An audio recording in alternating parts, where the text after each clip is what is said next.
Assalamualaikum warahmatullahi wabarakatuh. Perkenalkan, nama saya Widati Taita Riviana dengan NIM 2310953027 dari kelas Statistika D. Di sini saya akan menjelaskan analisis data tracer studi alumni UNAN pada tahun 2024 dengan pengumpulan perhitungan dan analisis outlier atau pencilan. Lanjut, di sini ada beberapa rumusan masalah yang saya gunakan, di antaranya itu bagaimana proses pengumpulan dan pemilihan data alumni dilakukan untuk analisis statistik. Dua, bagaimana hasil perhitungan mean, median, modus, kuartil, dan outlier pada data IPK alumni UNAN pada tahun 2024. Yang ketiga, bagaimana penyajian grafik batak, bantang, dan lingkaran membantu dalam memahami distribusi IPK dan pendapatan alumni. Dan yang keempat, apakah simpulan statistik deskriptif yang dapat diambil dari hasil analisis tersebut. Nah, selanjutnya itu data. Data merupakan keterangan berupa fakta atau sesuatu yang diasumsikan dari suatu variabel. Nah, langkah analisis statistik yang saya gunakan di sini ada pengumpulan data, perhitungan statistik deskriptif berupa mean, median, modus, dan kuartil. Ketiga, identifikasi dan interpretasi outlier. Dan yang keempat, penyajian hasil dalam bentuk grafik. Sedangkan outlier merupakan pada data distribusi terkadang terdapat data yang sangat besar ataupun sangat kecil. Dan data yang sangat besar atau yang sangat kecil ini disebut data pencilan atau outlier. Nah, secara sederhana, outlier ini adalah nilai yang menyimpang jauh dari pola data mayoritas dan dapat mempengaruhi hasil analisis. Nah, pengumpulan datanya ini dari tabel data yang di Excel dapat kita lihat bahwa data tersebut berasal dari 87 responden yang merupakan alumni UNAN. Nah, dari berbagai periode wisuda dari 1 sampai 5. Nah, di sini dapat dua jenis data berupa numerik, yaitu data berupa angka, di antaranya ada AIPK, pendapatan bulanan. Lalu ada data kategorik berupa selain angka, di antaranya seperti jenis kelamin, status kerja, dan lokasi kerja. Nah, survei data ini dapat kita simpulkan melalui pengisian formulir secara online. Dan tujuannya itu untuk mengetahui sebaran nilai IPK dan mendapat pendapatan alumni melalui analisis statistik deskriptif. Lanjut tahapan perhitungan statistik yang digunakan. Yang pertama tadi median atau rata-rata itu dapat kita tentukan nilai rata-rata IPK-nya. Yang kedua median menentukan nilai tengah distribusi data. Yang ketiga ada modus menentukan nilai yang paling sering muncul. Empat itu kuartil menentukan sebaran data di mana ada Q1, Q2, dan Q3. Dan yang kelima itu outlier mengidentifikasi nilai ekstrim menggunakan metode IQR.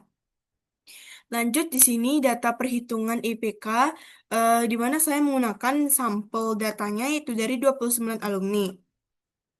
Sini saya buatkan tabel data ulangnya. Di sini terdapat 29 alumni ya, di mana 29 dari 87 alumni ini eh, s- eh, sk- sketch datanya itu berdasarkan periode wisuda yang memiliki rentang IPK terkecil di sini 3,10 sampai IPK terbesarnya 3,83.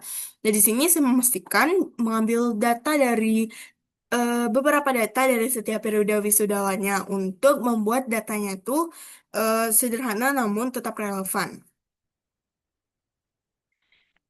Di sini dapat kita lihat di sini nilai-nilai IPK-nya itu sudah saya urutkan dari nilai IPK yang paling kecil sampai IPK yang paling besar yaitu sebesar 3,83. Pertama, kita menghitung mean atau rata-rata tadi. Nah, mean ini dapat kita hitung dengan menjumlahkan semua data yang ada, lalu dibagi dengan jumlah banyak datanya.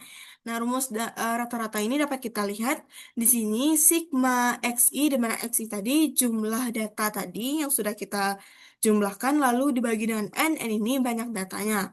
Nah, setelah IPK tadi yang sudah kita hitung ini, setelah kita jumlahkan maka didapatkan hasilnya tadi sebesar 104,95 dan dibagi dengan N yaitu banyak datanya sebesar 29. Maka eh, rata-rata dari sampel data ini adalah sebesar 3,62. Lanjut ke median. Median ini nilai tengah dari semua data.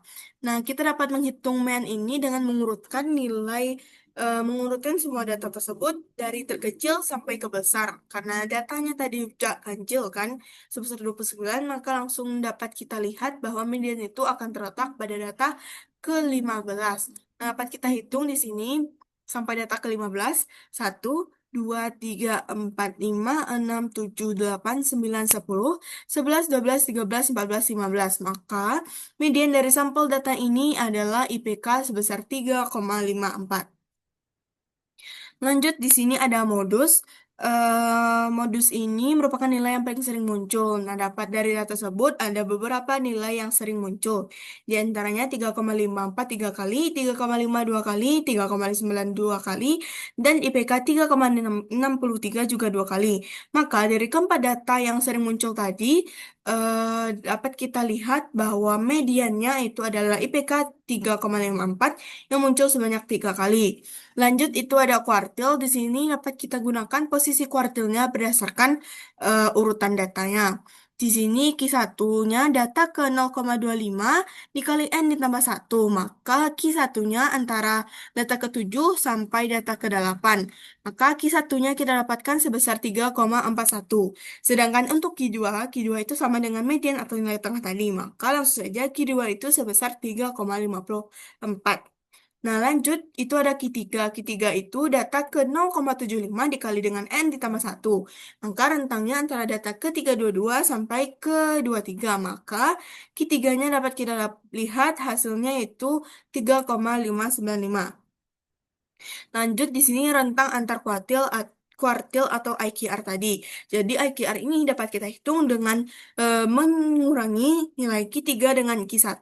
Di mana Q3-nya tadi sebesar 360 dikurang dengan Q1 3,42. Maka IQR-nya itu sebesar 0,18. Lanjut, di sini untuk batas deteksi outliernya, di mana batas bawahnya dapat kita hitung dengan Q1 dikurang 1,5 dikali dengan IQR-nya, maka batas bawahnya itu sebesar 3,15. Lanjut, untuk batas atas yaitu Q3 ditambah 1,5 dikali dengan IQR, maka batas atasnya itu sebesar 3,87. Maka nilai kecil dari 3,15 atau besar dari 3,87 itu akan dianggap sebagai outlier. Nah, dari semua data yang ada, dilihat bahwa nilai terkecil dari IPK tadi yaitu sebesar 3,10. Maka 3,10 itu kecil dari 3,15, maka dia merupakan outlier bawah yaitu namanya berupa OKRI tadi kan. Lalu, nilai tertingginya itu sebesar 3,87 dan nilai batas atasnya tadi juga 3,87. Maka itu bukan outlier karena masih dalam batas normal. Nah, lanjut, interpretasi datanya dalam diagram lingkaran.